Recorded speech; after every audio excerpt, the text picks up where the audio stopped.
اس وقت تو حالات یہ لگتے ہیں کہ جنگ جاری رہے گی. اسرائیل بھی شامل ہوتا ہے اس جنگ میں. جنگ جو ہے اور زیادہ پیچیدہ شکل اختیار کر لے گی. اگر پاکستانی فلیگڈ ویسل کے اوپر کوئی اس قسم کا حملہ ہوا تو اس کو پاکستان کی سیکیورٹی کے خلاف ایک تھریٹ سمجھا جائے گا. بڑے حالات پیچیدہ ہو جائیں گے اور یہ پھر جنگ جو ہے ایک خطے وار کی جنگ جو ہے نا ریجنل کانفلکٹ کی شکل اختیار کر لے گی. اگر کسی کے پاس کوئی ایسی چیز ہے اپنے کسی صوبے کے حوالے سے، اگر پیپلز پارٹی یا سندھ کے حوالے سے، تو وہ ماڈل لے کے آئیں. اگر آج پیپلز پارٹی کی مقبولیت ہے تو اس سے بکھلاہٹ کیوں ہے؟ اتنی پریشانی کیوں ہے؟ پہلے بھی الیکشن ایک دوسرے کے خلاف لڑ کے آئے تھے. آپ جو ہے وہ پیپلز پارٹی کو نشانہ بنانا چاہتے ہیں. مگر مچ کے آنسو بہانا اور بات ہے، لیکن آزاد کشمیر میں حکومت کس کی ہے؟ بتائیں کہ ہمارے بغیر کیا یہ حکومت بنا سکتے تھے؟ بسم اللہ الرحمن الرحیم. السلام علیکم. پاکستان فرنٹ میں سلمان حیدر. ایران اور امریکہ کے درمیان جاری کشیدگی میں خطرناک حد تک اضافہ ہو گیا ہے. امریکہ مشرق وسطیٰ میں نہ صرف اپنی فوج بڑھا رہا ہے بلکہ اس نے اب ایران پر حملوں کے لیے B-1 بمبار طیاروں کا استعمال بھی شروع کر دیا ہے، جبکہ ایران بھی بھرپور رد عمل دے رہا ہے.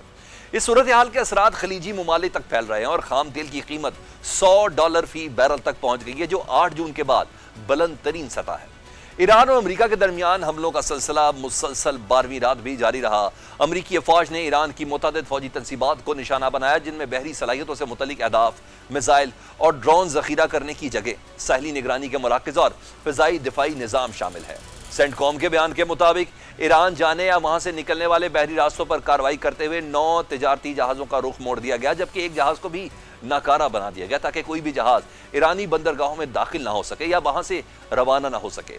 سینٹ کوم کے مطابق یہ اقدامات ایسے وقت میں کیے گئے ہیں جب ایران آبنائے ہرمز میں اپنی جانب سے بحری ناکہ بندی نافذ کیے ہوئے ہے، جبکہ امریکی افواج بھی ایرانی بحری نقل و حمل کو محدود کرنے کے لیے کارروائیاں کر رہے ہیں. اس کے علاوہ امریکی فوج نے لڑائی کے دوبارہ آغاز کے بعد پہلی بار B-1 بمبار سے ایران میں اہداف کو نشانہ بنایا ہے. یہ طیارہ 2000 پاؤنڈ وزنی 24 میزائل لے جانے کی صلاحیت رکھتا ہے. امریکی نیوز ویب سائٹ ایکزیوس کی رپورٹ کے مطابق امریکی فوج نے گزشتہ روز پاسداران انقلاب کے اہم فوجی مراکز کو نشانہ بنانے کے لیے اس بھاری بمبار طیارے کے ذریعے مشن سر انجام دیے. امریکی حملوں کے جواب میں ایران کی مسلح افواج نے دعویٰ کیا ہے کہ اس نے اردن اور بحرین میں واقع امریکی فوجی اڈوں کو ڈرون حملوں کا نشانہ بنایا ہے. ایرانی حکام کے مطابق یہ کارروائیاں امریکہ کے حالیہ فوجی کارروائیوں کے جواب میں کی گئی ہیں. ایرانی فوج نے اپنے بیان میں کہا ہے کہ اردن کے شہر ازرق میں واقع موفق السلطی ایئر بیس پر صبح کے وقت ڈرون حملہ کیا گیا. اس حملے میں امریکی فوج کی رہائشی اور فلاحی عمارتوں کے ساتھ ساتھ ساز و سامان کے گوداموں کو نشانہ بنایا گیا. بیان میں یہ بھی دعویٰ کیا گیا کہ اردن پر حملے میں امریکی تھاڈ میزائل دفاعی نظام کا ریڈار، پیٹریاٹ فضائی دفاعی نظام، سیریم ریڈار اور ایک ہیلی کاپٹر ہینگر کو تباہ کر دیا گیا. اس کے علاوہ ایران کی جانب سے بحرین میں واقع شیخ عیسیٰ ایئر بیس پر بھی آرش خودکش ڈرونز کے ذریعے حملہ کیا گیا.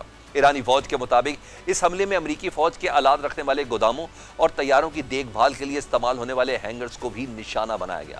جنگ کی شدت کا اندازہ اس بات سے بھی لگایا جا سکتا ہے کہ ایرانی وزارت صحت کے مطابق 26 جون سے اب تک امریکی حملوں میں کم از کم 53 افراد شہید اور تقریباً 600 زخمی ہو چکے ہیں، جن میں خواتین اور بچے بھی شامل ہیں. دوسری جانب امریکہ کو بھی جانی نقصان کا سامنا ہے. ایران سے جنگ میں ہلاک 4 امریکی فوجیوں کی میتیں امریکہ پہنچا دی گئیں. امریکی صدر ٹرمپ نے ڈوور ایئر بیس ڈیلاویئر پر قومی پرچم میں لپٹی ان میتوں کو وصول کیا. اس موقع پر صدر ٹرمپ نے اپنے صدارتی دور کے مشکل ترین لمحات میں سے اسے ایک قرار دیا. اس تمام صورتحال کے پیش نظر امریکہ نے مشرق وسطیٰ میں اپنی فوجی نفری میں مزید اضافہ شروع کر دیا ہے. امریکی اخبار وال اسٹریٹ جرنل نے ذرائع کا حوالہ دیتے ہوئے بتایا کہ امریکہ نے مشرق وسطیٰ میں مزید فوجی دستے، طبی عملہ اور اسلحہ بھیجنا شروع کر دیا ہے تاکہ صدر ڈونلڈ ٹرمپ کو ایران کے خلاف ممکنہ کارروائی کے لیے مزید مضبوط فوجی آپشنز فراہم کیے جا سکیں. رپورٹ کے مطابق ذرائع بتاتے ہیں کہ گزشتہ ایک ہفتے کے دوران امریکی اسپیشل آپریشن فورسز نے اپنے ملکی اڈوں سے مشرق وسطیٰ پہنچ چکی ہیں، جبکہ فلائٹ ٹریکنگ ڈیٹا اور امریکی حکام بھی اس پیش رفت کی تصدیق کرتے ہیں. اس کے علاوہ لڑاکا طیاروں کے اسکواڈرن مشرق وسطیٰ کے مختلف مقامات پر تعینات کر دیے گئے ہیں، جبکہ امریکہ اور برطانیہ کے فوجی اڈوں پر موجود بمبار طیاروں کو بھی ہائی الرٹ پر رکھا گیا ہے تاکہ ضرورت پڑنے پر فوجی کارروائیاں تیزی سے بڑھائی جا سکیں. اس کے علاوہ دفاعی اخراجات پر شدید سیاسی اختلافات کے باوجود امریکی ایوان نمائندگان نے فوج کے لیے ریکارڈ $1.15 ٹریلین کے دفاعی بجٹ کی منظوری دے دی ہے. امریکی میڈیا کے مطابق یہ بل 212 کے مقابلے میں 216 ووٹوں سے منظور ہوا، جس میں اسرائیل کے ساتھ دفاعی تعلقات مزید مضبوط بنانے کی شق بھی شامل ہے. دوسری جانب صدر ڈونلڈ ٹرمپ کے لہجے میں بھی کوئی نرمی دکھائی نہیں دے رہی۔ صدر ٹرمپ نے امریکی فوج کو ایران پر جہنم کے دروازے کھولنے کا حکم دے رکھا ہے۔ جارجیا میں ایک تقریب سے خطاب کرتے ہوئے صدر ٹرمپ نے کہا کہ ایران ابھی معاہدے کے لیے تیار نہیں اور جب تک تہران سنجیدہ نہیں ہوتا حملے جاری رہیں گے۔ اس کے علاوہ صدر ٹرمپ نے یہ دھمکی بھی دی ہے کہ اگر ایران نے آبنائے ہرمز میں کسی بحری جہاز کو نشانہ بنایا تو امریکہ ہر بار جواب میں ایران میں ایک پل یا بجلی گھر کو تباہ کرے گا۔ ایسے میں ایرانی وزیر خارجہ عباس عراقچی نے سوشل میڈیا پر صدر ٹرمپ کی دھمکی پر رد عمل دیا۔ وہ کہتے کہ ایران یا اس کے بنیادی ڈھانچے کے خلاف کسی بھی جارحیت کا بھرپور اور فیصلہ کن جواب دیا جائے گا۔ ایرانی وزیر خارجہ نے کہا کہ اس قسم کی جارحیت میں کسی بھی نوعیت کی معاونت کرنے والے تمام فریقین کو بھی جائز ہدف تصور کیا جائے گا۔ خطے میں کشیدگی صرف امریکہ اور ایران تک محدود نہیں رہی بلکہ خلیجی ممالک بھی براہ راست اس کی زد میں آ رہے ہیں۔ آبنائے ہرمز کے ساتھ ساتھ باب المندب میں بھی بحری تجارت شدید متاثر ہو رہی ہے۔ یمن کی حوثی اکثریتی جماعت انصار اللہ نے سعودی عرب کے 2 آئل ٹینکرز کو نشانہ بنایا ہے۔ انصار اللہ کی جانب سے جاری بیان میں کہا گیا کہ نشانہ بنائے جانے والے سعودی آئل ٹینکرز نے گروپ کی جانب سے عائد کردہ بحری ناکہ بندی کی خلاف ورزی کی تھی۔ وزیر اعظم شہباز شریف نے سعودی ولی عہد شہزادہ محمد بن سلمان سے رابطہ کر کے یمنی حوثیوں کے حالیہ حملوں کی شدید مذمت کی ہے۔ ایکس پر جاری بیان میں وزیر اعظم شہباز شریف نے کہا کہ ایسے حملے بین الاقوامی قانون کی خلاف ورزی، سمندری آمد و رفت کی آزادی کے لیے خطرہ اور خطے کے امن و سلامتی کو نقصان پہنچاتے ہیں۔ انہوں نے سعودی عرب کے ساتھ پاکستان کی مکمل یکجہتی کا اعادہ کرتے ہوئے کہا کہ حکومت پاکستان، فیلڈ مارشل سعید عاصم منیر اور پوری پاکستانی قوم اس نازک وقت میں سعودی قیادت اور برادر عوام کے ساتھ مضبوطی اور ثابت قدمی سے کھڑی ہے۔ جبکہ دوسری جانب ترجمان دفتر خارجہ طاہر اندرابی نے ہفتہ وار میڈیا بریفنگ کے دوران گفتگو کرتے ہوئے کہا کہ ہمارے بحری جہازوں پر حملہ ریڈ لائن ہوگی۔ ہم سعودی عرب کے ساتھ باہمی دفاعی معاہدے کے پابند ہیں اور سعودی عرب کے ساتھ تمام معاہدوں کی پاسداری کریں گے۔ انہوں نے خبردار کیا کہ یمن کے مسلح گروپوں کی جانب سے سعودی عرب پر ایسے حملے خطے میں پہلے سے موجود کشیدگی کو مزید بڑھا سکتے ہیں۔ اس لیے پاکستان تمام فریقین سے تحمل کا مظاہرہ کرنے اور مسائل کا پرامن حل سفارتی راستے سے نکالنے کی اپیل کرتا ہے۔ دوسری جانب ایرانی اسپیکر محمد باقر کالیباف نے دنیا پر واضح کر دیا کہ اگر ہم تیل نہیں بیچیں گے تو کوئی اور بھی تیل نہیں بیچ سکے گا۔ ایرانی اسپیکر نے کہا کہ اگر ہماری سلامتی یقینی نہیں تو کسی کی بھی سلامتی محفوظ نہیں رہے گی۔ اس کے علاوہ الجزیرہ میں شائع ہونے والی تجزیاتی رپورٹ میں کہا گیا کہ حوثیوں کی کارروائیاں سعودی عرب کے اسٹریٹجک صبر کا امتحان لینے کی نئی کوشش ہے۔ رپورٹ میں تجزیہ کاروں کا کہنا ہے کہ سعودی عرب نے گزشتہ کئی برس سے براہ راست تصادم سے گریز کرتے ہوئے خطے میں استحکام اور اپنی معاشی ترقی کو ترجیح دی ہے، تاہم پراکسی جنگ، سمندری دباؤ اور اقتصادی عدم استحکام پیدا کرنے کی حکمت عملی کے حوالے سے حوثی مرکزی کردار ادا کر رہے ہیں۔ تجزیے میں کہا گیا ہے کہ آبنائے ہرمز اور باب المندب میں بحری نقل و حرکت کو نشانہ بنانے کا مقصد سعودی معیشت، توانائی کی برآمدات اور عالمی سرمایہ کاروں کے اعتماد کو متاثر کرنا ہے۔ رپورٹ کے مطابق سعودی عرب دنیا کا سب سے بڑا خام تیل برآمد کرنے والا ملک ہے اور بحران کے وقت عالمی توانائی منڈی کو مستحکم رکھنے کی صلاحیت بھی رکھتا ہے، اس لیے اس کی برآمدات میں رکاوٹ عالمی معیشت پر بھی اثر انداز ہو سکتی ہے۔ ایران امریکہ کشیدگی نئے مرحلے میں داخل ہیں، اس بار نئے ہتھیار استعمال ہو رہے ہیں۔ جاوید حسین صاحب سابق سفیر، سینئر ڈپلومیٹ ہمارے ساتھ موجود ہیں، کوشش کرتے ہیں ان سے کچھ سوالوں کے جواب لے سکیں۔ جاوید حسین صاحب، 12 روز سے ہم ایک سوال ریپیٹ کر رہے ہیں اور کوشش کر رہے ہیں کہ کوئی ایک عمدہ سا ایک جواب ہمیں ضرور مل جائے تاکہ تھوڑا سا کنونسنگ ہو۔ ذرا آپ کی موجودگی میں تھوڑا بتا دیں، شدید حملے ہو رہے ہیں ایران اور امریکہ کے ایک دوسرے پر۔ اب تو امریکہ نے B-1 بمبار طیاروں کا بھی استعمال شروع کر دیا ہے۔ صدر ٹرمپ سویلین انفراسٹرکچر پر حملے کی دھمکی دے رہے ہیں۔ آپ کو لگ رہا ہے یہ جنگ مزید طول پکڑے گی کہ کوئی بریک تھرو ہو سکتا ہے؟ اس وقت تو حالات یہ لگتے ہیں کہ کم از کم چند روز اور کچھ وقت کے لیے تو یہ ابھی جنگ جاری رہے گی، لیکن کچھ حوصلہ افزا خبریں بھی آ رہی ہیں کہ جو میڈیٹرز ہیں جیسے پاکستان ہے، قطر ہے، ایجپٹ ہے، انہوں نے پرپوزل دی ہے، ایک تجویز دی ہے کہ ایک فوری طور پہ سیز فائر کا اعلان کیا جائے دونوں طرف سے، یعنی ایران اور امریکہ دونوں کی طرف سے، اور پھر اس دوران جو اسٹریٹ آف ہرمز کا مسئلہ ہے اس کا کوئی انٹرم ایگریمنٹ، کوئی انٹرم سولوشن یا کوئی نکالا جائے، تاکہ اس کے بعد پھر اسلام آباد میمورنڈم آف انڈرسٹینڈنگ کے اوپر جو 17 جون کو سائن ہوا تھا اس کے مطابق پھر ٹیکنیکل کمیٹیز اپنا کام شروع دوبارہ کر سکیں۔ اب یہ دیکھنا یہ ہے کہ ایران اور امریکہ جو US ہیں وہ اس پرپوزل کو کیسے اس کا ریئیکٹ کرتے ہیں۔ جو لیٹسٹ میں نے خبریں دیکھی ہیں واشنگٹن سے اور مارکو روبیو صاحب نے میلیلا سے کی ہے، تو ان کا یہ تھا کہ امریکہ تو مذاکرات کے لیے تیار ہے، لیکن ان کا یہ خیال تھا کہ ایران جو ہے وہ مذاکرات کے لیے کوئی سنجیدہ نظر نہیں آتا، جبکہ میرا خیال میں ایران کی بھی خواہش ہے کہ حملے یہ بند ہو جائیں اور مذاکرات کا پروسیس دوبارہ شروع کیا جائے. اس میں بڑا جو مرحلہ ہے وہ جو مسئلہ ہے وہ وہی ہے اسٹیٹ آف ہارموز کا, لیکن اس کے لیے کوئی ایک حل نکالا جا سکتا ہے جو چند دنوں کے لیے یا ایک دو ہفتے کے لیے جس کا اطلاق ہوگا, اور پھر اس دوران میں دونوں پارٹی جو ہیں وہ اپنے جو بھی فیصلہ کن یا فیصلہ طلب مسائل ہیں ان کے اوپر بات چیت کا پھر آغاز کر سکتے ہیں. تو اب دیکھنے والی بات ہے کہ اگلے چند روز میں امریکہ اور ایران کس طرح سے یہ سیز فائر کی پرپوزل کو رسپونڈ کرتے ہیں.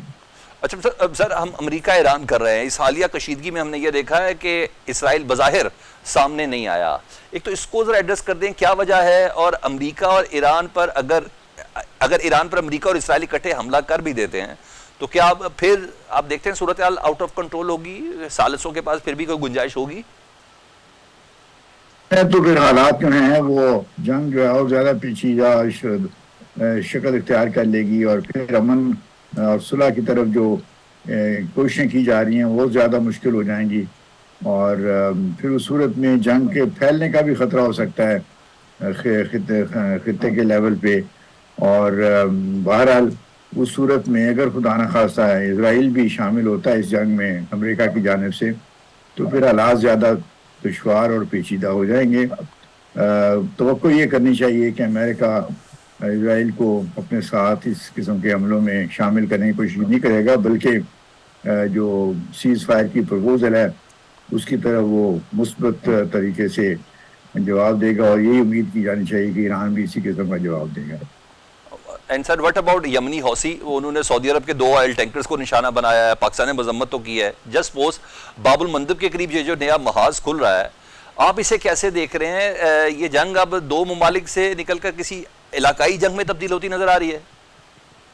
یہ بدقسمتی سے حالات کچھ ایسے ہی رخ اختیار کر رہے ہیں, اور پاکستان نے اس میں بڑی واضح ایک پوزیشن لے لی ہے. جو کل پاکستان نے ایک آفیشیل سٹیٹمنٹ ایشو کی ہے جس میں انہوں نے حوثیوں کے جو حملے ہیں سعودی عربیہ کے خلاف ان کو کنڈیم کیا ہے, اور ساتھ ہی ساتھ یہ بھی کہا ہے کہ اگر پاکستانی فلیگڈ ویسل کے اوپر کوئی اس قسم کا حملہ ہوا تو اس کو پاکستان کی سیکورٹی کے خلاف ایک تھریٹ سمجھا جائے گا, اور پاکستان پھر UN چارٹر کے مطابق اپنے سیلف ڈیفنس میں اپنا فورس استعمال کرنے کے بھی یعنی اس کو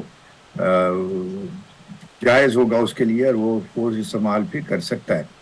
اب توقع یہ کرنی چاہیے کہ یہ جو مسئلہ ہے حوثیز کے اوپر جو ہے اس کا خاطر خاصر ہو, اور وہ اس جنگ میں اور نہ کود پڑیں, کیونکہ اگر انہوں نے اپنی کو جو ہے یہ اس قسم کے اقدامات جو ہیں کہ ویسل کے اوپر اٹیک کرنا جو باب المندب میں ہیں, اگر انہوں نے خدا نخواستہ جاری رکھے تو پھر اس صورت میں بڑے حالات پیچیدہ ہو جائیں گے, اور یہ پھر جنگ جو ہے ایک خطے کی جنگ جو ہے نا ریجنل کانفلکٹ کی شکل اختیار کر لے گی, جو پاکستان کی خواہش نہیں ہے اور دوسرے خطے کے ممالک کی خواہش بھی نہیں ہے, اور میرا خیال میں ایران کی بھی یہ خواہش نہیں ہونی چاہیے. ایران کو اس وقت بجائے اس کے کہ وہ کوئی ایسا قدم اٹھائے جس سے جنگ جو ہے وہ خطے کی جنگ کی شکل اختیار کرے, ایران کو جو میڈیٹرز نے سیز فائر کی پرپوزل دی ہے اس کے اوپر اپنا مثبت رد عمل دینا چاہیے. اور سر ایک اور اسی مشرق وسطیٰ کی صورتحال پہ ایک اور آسپیکٹ ہے, امریکہ اور سعودی عرب کا نیوکلیر معاہدہ. نیتن یاہو خاموش ہے لیکن اسرائیل کے اندر سے آوازیں اٹھ رہی ہیں. اسرائیلی اپوزیشن نے معاہدے کو اسرائیل کے لیے ایک اسٹریٹجک تباہی قرار دیا ہے. یہ دباؤ کیونکہ اب سے تھوڑی دیر پہلے ٹرمپ صاحب کی بھی اسٹیٹمنٹ آئی ہے کہ وہ اس نیوکلیر معاہدے کو ابراہیم اکارڈ کے ساتھ نتھی کرنا چاہتے ہیں. جی بالکل, میں نے دیکھی ہے وہ خبر کہ جو ایگریمنٹ جو کل سائن ہوا ہے امریکن جو سیکٹری انرجی کے ان کی جانب سے اور سعودی عربیہ کے جو ان کے کاؤنٹر پارٹ ہیں انہوں نے کل سائن کیا, اور آج ٹرمپ صاحب نے ایک اپنی جو ایکس اسٹیٹمنٹ ہے ایکس فورم کے اوپر اسٹیٹمنٹ میں یہ کہا ہے کہ یہ معاہدہ تبھی اس کو یعنی عملی شکل دی جا سکے گی اگر سعودی عربیہ جو ہے وہ ابراہیم اکارڈز کو جوائن کر لے. جبکہ ہمیں پتہ ہے, آپ کو بھی پتہ ہوگا کہ سعودی عربیہ کی جو اسٹینڈرڈ پوزیشن ہے, جو ریکگنائز پوزیشن ہے وہ یہ ہے کہ اسرائیل اگر اور دوسری انٹرنیشنل کمیونٹی ایسے اقدامات دیتی ہے کہ پیلسٹائن ایک independent and secure Palestine state مارد وجود میں آ سکے، تو اس صورت میں ہی وہ جو ہے وہ ابراہیم اکارڈ کا حصہ بننے کے لیے تیار ہوں گے۔ تو میرا نہیں خیال کہ سعودی عربیہ اس نیوکلیئر ڈیل کی خاطر اس بہت بڑے ایک جو پوزیشن ان کی اہم پوزیشن ہے فلسطین کے ایشو کے اوپر، اس کو تبدیل کرے گی۔ اور اس لیے یہ معاملہ جو ہے نیوکلیئر جو ہے ڈیل ہے، یہ کوئی امیجیٹلی تو امپلیمنٹ نہیں ہونا، اور ابھی یہ میرا خیال میں ہوگا یہ کہ سعودی عربیہ اور امریکہ جو کے درمیان اس کے اوپر ڈپلومیٹک ایکسچینجز ہوں گی، جس میں سعودی عربیہ یہی پوزیشن لے گا کہ وہ ابراہیم اکارڈ جو ہے وہ اس کا حصہ اس وقت تک نہیں بن سکتے جب تک ایک سیکیور اور انڈیپینڈنٹ فلسطین ریاست کا قیام نہیں آتا۔ بہت شکریہ جاوید حسین صاحب، سابق سفیر ہم سے بات کر رہے تھے۔ پاکستان فرنٹ اس بریک کے بعد ملکی سیاست میں اس وقت دو بڑے محاذ بیک وقت گرم ہیں۔ ایک طرف آزاد کشمیر کے انتخابات نے حکمران اتحاد کی دو بڑی جماعتوں کو آمنے سامنے لا کر کھڑا کیا ہے، تو دوسری طرف تحریک انصاف کے 5 اگست کے احتجاج نے سیاسی درجہ حرارت مزید بڑھا دیا ہے۔ آزاد کشمیر میں عام انتخابات کا پہلا مرحلہ 27 جولائی کو ہونے جا رہا ہے، جس کے لیے نون لیگ اور پیپلز پارٹی کی لفظی جنگ میں کافی شدت آ گئی ہے۔ گزشتہ روز میرپور میں جلسے سے خطاب کرتے ہوئے بلاول بھٹو نے نون لیگ کی قیادت پر تنقید کے تیر چلاتے ہوئے کہا تھا کہ یہ ایسے بات کرتے ہیں جیسے پنجاب میں ہر علاقے میں دودھ شہد کی نہریں بہہ رہی ہیں، یہ ایسے بات کرتے ہیں جیسے والد و چچا وزیر اعظم یا وزیر اعلیٰ نہ رہے ہوں۔ عوام کو بتائیں 3 بار حکومت رہی، کوئی سڑک بنانی تھی تو بنا کر دکھا دیتے۔ بلاول بھٹو کے اس بیان کے بعد پنجاب اور سندھ کے وزیر اطلاعات بھی آمنے سامنے آ گئے ہیں۔ وزیر اطلاعات پنجاب عظمہ بخاری نے کہا کہ پیپلز پارٹی کو پنجاب سے بغض ہے، لاڑکانہ کے نوابوں کو عوام پر پیسہ لگنا ہضم نہیں ہو رہا۔ عظمہ بخاری نے کہا یہ لوگ پنجاب کی ترقی اور خوشحالی سے جلنے والے ہیں اور جلنے والے جلتے رہیں گے۔ پنجاب میں مریم نواز کی حکومت کو صرف 2 سال ہوئے اور انہوں نے وسائل کو اٹک سے رحیم یار خان اور راولپنڈی سے وہاڑی تک پہنچا دیا ہے۔ لاڑکانہ کے نوابوں کو یہی بات ہضم نہیں ہو رہی۔ عظمہ بخاری کے بیان پر رد عمل دیتے ہوئے سندھ کے وزیر اطلاعات شرجیل میمن نے کہا کہ پیپلز پارٹی کو پنجاب کی عوام سے کوئی بغض نہیں ہے۔ شرجیل میمن نے مسلم لیگ نون کی حکومت پر تنقید کرتے ہوئے کہا کہ جعلی مینڈیٹ والی سرکار کو عوامی مینڈیٹ رکھنے والی جماعتوں کو جمہوریت کا درس دینے کا حق نہیں ہے، کیونکہ عوام جانتے ہیں کہ کون فارم 47 کے ذریعے اقتدار میں آیا، کس کے پاس حقیقی مینڈیٹ ہے۔ اس کے علاوہ آزاد کشمیر میں انتخابات کا میدان خالی چھوڑ کر تحریک انصاف ایک بار پھر سڑکوں کا رخ کرنے کے لیے تیار ہے۔ پی ٹی آئی نے عمران خان کی رہائی کے لیے ایک بار پھر سڑکوں پر نکلنے کا فیصلہ کیا اور اس سلسلے میں 5 اگست کو عمران خان کرکٹ اسٹیڈیم پشاور میں جلسے کا انعقاد کیا جائے گا اور ملک بھر میں ریلیاں نکالی جائیں گی۔ اسی معاملے میں وزیر اعلیٰ ہاؤس پشاور میں پی ٹی آئی کی قیادت کا مشاورتی اجلاس منعقد ہوا، جس میں chairman P T I barrister Gohar اور وزیر اعلیٰ خیبر پختونخوا سہیل آفریدی، مرکزی جنرل سیکرٹری سلمان اکرم راجہ، اسد قیصر اور پارٹی کی دیگر مرکزی اور صوبائی قیادت نے شرکت کی۔ اجلاس کے بعد میڈیا کو بریفنگ دیتے ہوئے chairman P T I barrister Gohar نے کہا کہ اجلاس میں 1 پوائنٹ ایجنڈا بانی چیئرمین کی رہائی کے لیے تحریک چلانے پر مشاورت کی گئی۔ اتحادی جماعتوں سے مشاورت کے بعد وزیر اعلیٰ سہیل آفریدی پشاور جلسے میں آئندہ کے لائے عمل کا اعلان کریں گے۔ اس کے علاوہ خیبر پختونخوا حکومت NFC ایوارڈ میں اضافے کے لیے آئینی عدالت پہنچی ہے۔ آئینی عدالت میں دائر درخواست میں کہا گیا ہے کہ 25ویں ترمیم کے تحت فاٹا اور پاٹا کو پختونخوا میں ضم کیا گیا، لیکن ضبط شدہ اضلاع کے مطابق NFC ایوارڈ میں اضافہ نہیں کیا گیا۔ نئے اضلاع ضم ہونے کے باوجود NFC شیئر پرانے فارمولے پر دیا جا رہا ہے۔ NFC شیئر میں اضافہ نہ کرنا آئین کے آرٹیکل 160 کی خلاف ورزی ہے۔ درخواست میں استدعا کی گئی ہے کہ عدالت نئے NFC کمیشن کی سفارشات پر صدارتی آرڈر جاری کرنے کا حکم دے اور گرانٹ ان ایڈ آرڈر کے ذریعے خیبر پختونخوا کا حصہ 14.89% قرار دیا جائے۔ آزاد کشمیر کی انتخابی مہم میں نون لیگ اور پیپلز پارٹی کے ایک دوسرے پر بے دریغ الزامات اور دیگر موضوعات پر بات کر لیتے ہیں۔ مسلم لیگ نون کے رہنما ہیں ممبر قومی اسمبلی راجہ قمر الاسلام صاحب۔ راجہ صاحب، آزاد کشمیر کے انتخابات میں ہم نے دیکھا نون لیگ اور پیپلز پارٹی آمنے سامنے ہے۔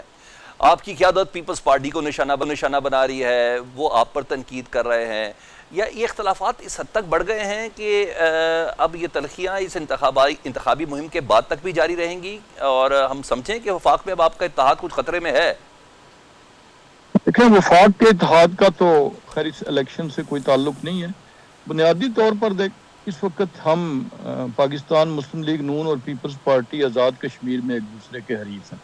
اس سے پہلے گلگت میں بھی تھے، اور جب حریف ہیں تو ہم نے اپنا ماڈل پیش کرنا ہے، ہم نے وہاں پہ کہنا ہے، اس میں کسی کے اختلاف کی بات نہیں کہ آپ پنجاب میں ہم نے جس طریقے سے پرفارم کیا تو ہمارے جو پنجاب کے پروجیکٹس ہیں، یعنی اب اگر ہم کہہ رہے ہیں کہ جی آزاد کشمیر میں ہماری اگر حکومت بنے گی، ہم الیکشن جیتیں گے تو الیکٹرک بسز چلیں گی، تو ہمارے پیچھے دلیل کی طاقت بھی ہے اور ثبوت بھی ہیں کہ پنجاب کے کونے کونے میں اس وقت الیکٹرک بسز چل رہی ہیں۔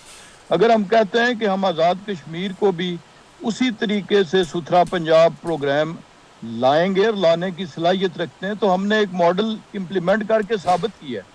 دوسری طرف اگر کسی کے پاس کوئی ایسی چیز ہے اپنے کسی صوبے کے حوالے سے، اگر پیپلز پارٹی یا سندھ کے حوالے سے، تو وہ ماڈل لے کے آئیں۔ کراچی ہے اگر، اور کراچی اور لاہور کا چلیں کمپیرزن کر لیتے ہیں، ایک پاکستان کا سب سے بڑا شہر ہے، دوسرا دوسرے نمبر کا شہر ہے، اس کی سڑکوں کا تقابل کر لیں، اس کی ایمینٹیز کا تقابل کر لیں، اس کی جو سہولیات وہاں پہ میسر ہیں اس کا کر لیں، یا دادو کا جو ہے وہ سائیوال سے کر لیں، یا لاڑکانہ کا جو ہے وہ آپ ملتان سے یا بہاولپور سے کر لیں۔ تو اس میں کوئی کسی کو اختلاف کی بات نہیں ہے، کوئی جھگڑے کی بات نہیں ہے۔ الیکشن ظاہر ہے، ہم پہلے بھی الیکشن ایک دوسرے کے خلاف لڑ کے آئے تھے، 2024 کا الیکشن بھی ہم نے ایک دوسرے کے خلاف لڑا، ایک دوسرے کے خلاف کینڈیڈیٹس فائل کیے۔ ابھی گلگت بلتستان کے انتخابات کی سیاہی خشک نہیں ہوئی، اور وہ پیپلز پارٹی ذرا بڑی جماعت بن کے جب سامنے آئی تو پھر جمہوری روایات کے عین مطابق پاکستان مسلم لیگ نون نے ان کو راستہ دیا اور کہا جی ٹھیک ہے آپ آئیں حکومت بنائیں۔ راج صاحب، آپ کا یہ پوائنٹ اسٹیبلش ہو گیا، لیکن بات اگر یہ اختلافات برکس تک نہیں آنے تو کہیں نہ کہیں کچھ سوال بھی ہے نا، کیونکہ حکومت کو فارم 47 کا پی ٹی آئی تانا تو دیتی تھی 2024 کی الیکشن کی کریڈیبلٹی کے حوالے سے، مگر اب پیپلز پارٹی براہ راست تنقید کر رہی ہے۔ شرجیل میمن صاحب ایک اہم پوزیشن پر ہیں، وہ کہہ رہے ہیں کہ عوام جانتے ہیں کہ کون فارم 47 کے ذریعے اقتدار میں آیا، کس کے پاس حقیقی مینڈیٹ ہے۔ تو سر اگر مینڈیٹ پہ اختلاف ہے تو پھر دونوں جماعتیں حکومتی بینچوں پر ایک ساتھ کیوں ہیں؟ دیکھیں، بغیر کسی کا نام لیے میں صرف اتنا کہنا ضرور چاہوں گا کہ وہ ایک انگریزی کا محاورہ ہے کہ to run with the hare and hunt with the hounds.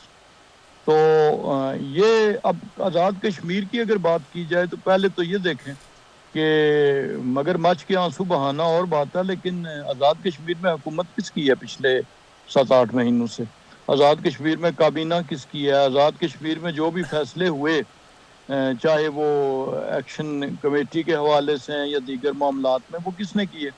تو یہ تو بات بالکل جو ہے وہ اس کے آ جاتی ہے، یکسر مختلف آ جاتی ہے۔ اب جہاں تک مینڈیٹ کا تعلق ہے، وہ لوگ بھی اب وہ کسی نے پھر شعر یاد آتا ہے کہ اتنی نہ بڑھا پاکیے داماں کی حکایت، دامن کو ذرا دیکھ ذرا بندے قبا دیکھ۔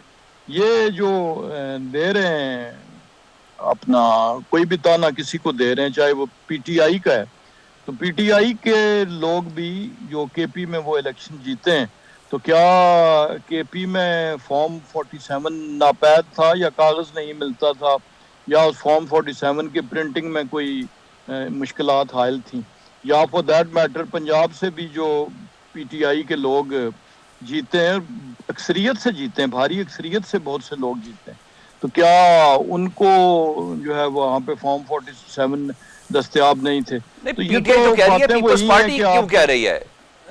سوال تو یہ ہے پیپلز پارٹی آپ کے کچھ بھی ہو پولیٹیکل ارینجمنٹ کے ذریعے سے ہی آپ لوگ ایک ساتھ ایک سیٹ اپ کا حصہ تو ہے نا، وہ کیوں کہہ رہے ہیں آپ؟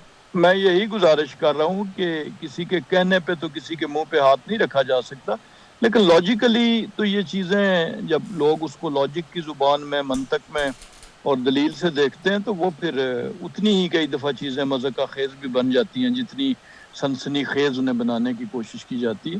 تو یہ تو خیر میں کسی مخصوص چاہے وہ جن کا آپ نے نام دیا میں اس پہ تو کمنٹ نہیں کروں گا، لیکن لوگ حقائق سے آگاہ ہے نا کہ اگر فرض کیا فارم 47 تھوڑی دیر کے لیے سپوز کریں کہ کسی ایک سیٹ پہ جہاں پہ کوئی ہار گیا ہے وہاں پہ تھا، تو جہاں کوئی جیتا ہے پھر وہاں کیا تھا؟ تو یہ تو خیر کہہ دینا اور بات ہے۔ اسی طرح بلاول صاحب کی بھی کچھ سپیچز ایسی تھیں جس میں انہوں نے کہا جی کہ قصور کا تقابل کرنے کی کوشش کی شہر کا، تو بہتر تو یہ اگر تقابل کرنا ہے تو لاہور اور کراچی کا کر لیں۔ جی راج صاحب بینگ اے پولیٹیکل ورکر بتائیے گا، تحریک انصاف نے 5 اگست کو پشاور میں جلسے اور ملک بھر میں ریلیاں نکالنے کی کال دی ہوئی ہے، کیا حکومت اسلام آباد پنجاب میں پی ٹی آئی کو ریلیاں نکالنے کی اجازت دے گی؟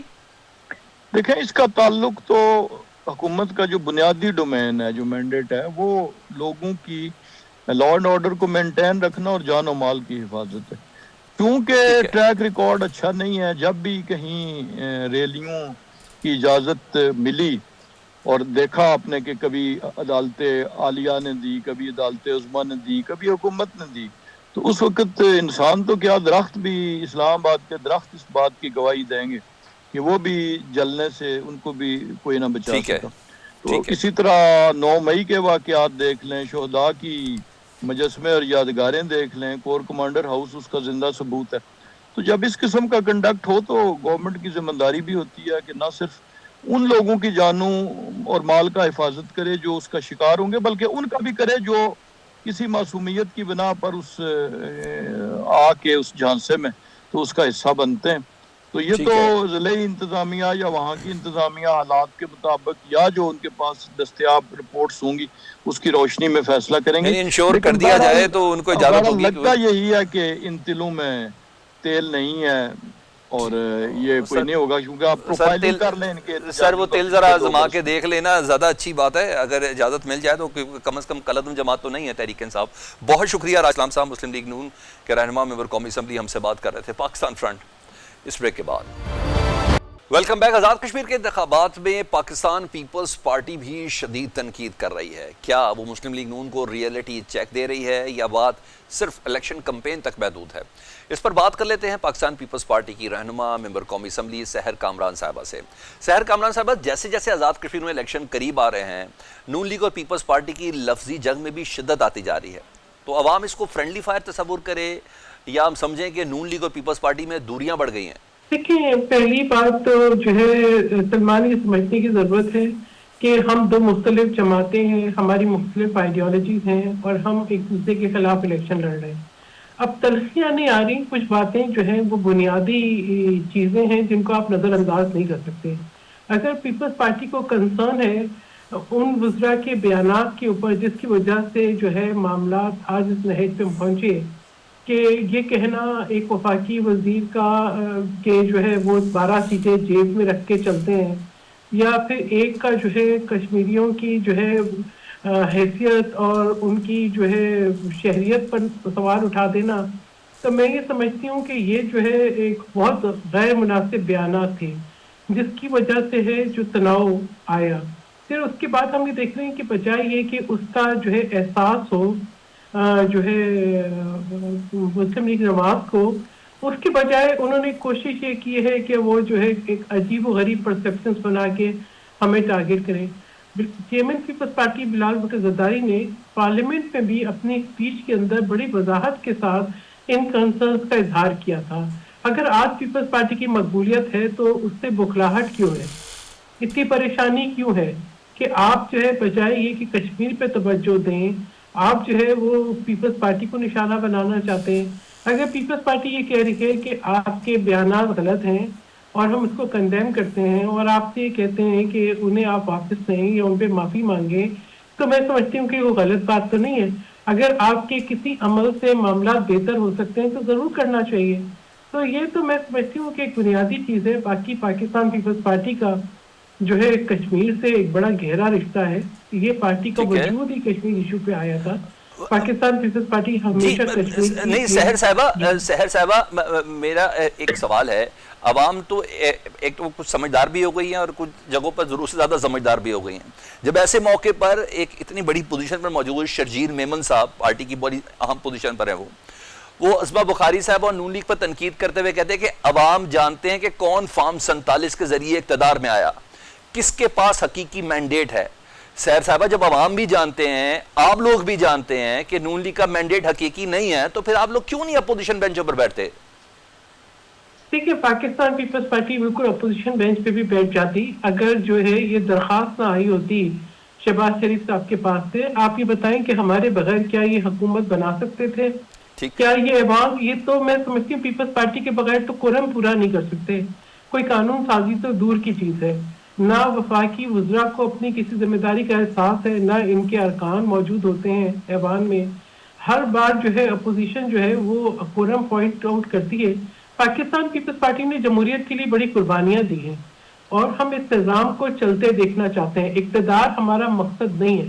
ٹھیک، میں یہی پوچھنا چاہ رہا ہوں، چاہے پیپلز پارٹی کے بیانات ہوں چاہے نون لیگ کے ہوں، عوام کتنا سیریس لے؟ عوام نے بھی سیریس لیا گلگت بلتستان الیکشن میں، وہ مت توڑ دی کہ جس کی مرکز پہ حکومت ہوگی اس کی گلگت بلتستان میں ہوگی، وہاں پیپلز پارٹی کو مینڈیٹ دیا. عوام کتنا سیریس لے کہ وہ اس کو یہ ایسا لگے کہ بس یہ الیکشن کے بعد دوبارہ سے پھر یہ شیر و شکر ہیں، جس طرح بلاول بھٹو صاحب خواجہ آصف صاحب کی کابینہ سے ہٹانے کا مطالبہ کرتے ہیں مگر ایسا نہیں ہوا. رانا صاحب کہتے ہیں بلاول صاحب اشتعال دلانے کی کوشش کر رہے ہیں عوام کو. جسٹ سپوز میرا سوال ہے بینگ اے پارلیمنٹیرین آپ سے کہ خواجہ آصف صاحب کے خلاف کوئی کاروائی نہیں ہوتی تو پیپلز پارٹی کس حد تک جائے گی؟ بات یہ ہے، یہی تو بہت اہم سوال ہے جو چیئرمین پیپلز پارٹی بلاول بھٹو زرداری نے اٹھایا ہے. دیکھیں، ہم نے یہ بات وزیر اعظم سے کہی تھی اور پارلیمنٹ میں کی تھی. پیپلز پارٹی اگر پارلیمنٹ میں بیٹھی ہے، ہم کابینہ کا حصہ نہیں ہے، لیکن ایسا تو نہیں ہے کہ ہم جو عوامی ایشوز ہیں ان پہ بات نہیں کرتے. ہر عوامی ایشوز پہ بات کرتے ہیں، ہر عوامی ایشو پہ بات کرتے ہیں اور ہم بار بار ان کی جو ہے وہ نظر اس طرف لے کر آتے ہیں جہاں پہ ان کی خامیاں ہیں اور غلطیاں ہیں. ابھی تو جب ان کے مسلم لیگ نواز کے قائد میاں محمد نواز شریف صاحب گئے تھے تو میں سمجھتی تھی کہ ان کا فرض بنتا تھا کہ وہ اپنے وزراء کی اس قسم کی جو غلط بیانی ہے یا ایسے بیانات ہیں جو اشتعال انگیز ہیں ان پہ جو ہے ان کو کنڈیم کرتے. بہت شکریہ سحر کامران صاحبہ، ممبر قومی اسمبلی پاکستان پیپلز پارٹی کے موقف سے متعلق ہمیں آگاہ کر رہے تھے. ادھر پاکستان تحریک انصاف بھی 5 اگست کے حوالے سے سیاسی پاور شو کے لیے پرتول رہی ہے. ان کی تیاریاں کیسی ہیں؟ ماضی کے جو پاور شو ہے اس سے کتنا مختلف ہوگا اور کیا حکومت کو ایسے موقع پر جب پیپلز پارٹی اور نون لیگ آپس میں چپکش میں کوئی ہارڈ ٹائم دے سکتی ہے؟ اس پر امجد خان نیازی صاحب رہنما ہیں پی ٹی آئی کے، ان سے بات کرتے ہیں. نیازی صاحب، تحریک انصاف نے 5 اگست کو پشاور میں جلسے کا اعلان کیا. پہلے تو یہ بتا دیں کہ ایک ایسی جگہ جہاں آپ کی اپنی حکومت ہے وہاں سیاسی پاور شو کرنے کا کیا مقصد ہے؟ بسم اللہ الرحمن الرحیم. سب سے پہلے تو سلمان یہ سمجھنے کی ضرورت ہے کہ جو 5 اگست کا جلسہ ہے یہ صرف جلسہ نہیں ہے بلکہ یہ تحریک کا آغاز ہے قانون اور آئین کے دائرے میں رہتے ہوئے. اور انشاءاللہ اس سے یہ ہوگا کہ جو پورے پاکستان سے ہمارے کارکن ہیں وہ یہاں پہ اکٹھے ہوں گے اور وہاں سے ان کو ایک میسج دیا جائے گا کہ آج سے آپ نے پورے پاکستان کے اندر ہر گلی محلے کے اندر جس طرح پہلے کی طرح آپ ورک کر رہے ہیں اس سے آپ اپنا دگنا ورک سٹارٹ کر دیں اور لوگوں کے اندر اویئرنیس پیدا کریں تاکہ جو ہے ایک منظم انداز سے پرامن طور پہ آگے کی طرف بڑھا جائے. تو یہ ایک جو فرق ہے اصل میں یہ فرق ہے. ذرا ایک اور سوال بتا دیں، آزاد کشمیر میں ہم دیکھ رہے ہیں پیپلز پارٹی اور نون لیگ آپس میں جوجھ رہے ہیں. اصل مقابلہ تب ہوتا ہے جب پاکستان تحریک انصاف آزاد کشمیر میں انتخابی میدان میں ہوتی. تو کہیں نہ کہیں غلطی نہیں کر دی آپ لوگوں نے میدان چھوڑ کر؟ سلیمان کوئی غلطی نہیں کی. ہم سمجھتے ہیں کہ یہ جو میری باری اور تیری باری والے لوگ ہیں ان کی سیاست اور قسم کی ہے. ان کی سیاست پاور پالیٹکس کی ہے، ہماری سیاست پاور پالیٹکس ہی نہیں ہے. ہم سمجھتے ہیں کہ عوام کے ساتھ جڑا رہنا چاہیے. بہت شکریہ. پاکستان تحریک انصاف کے سینئر رہنما امجد خان نیازی صاحب ہم سے بات کر رہے تھے. پاکستان فرنٹ سے سلمان حیدر کو اجازت دیجیے. اللہ حافظ.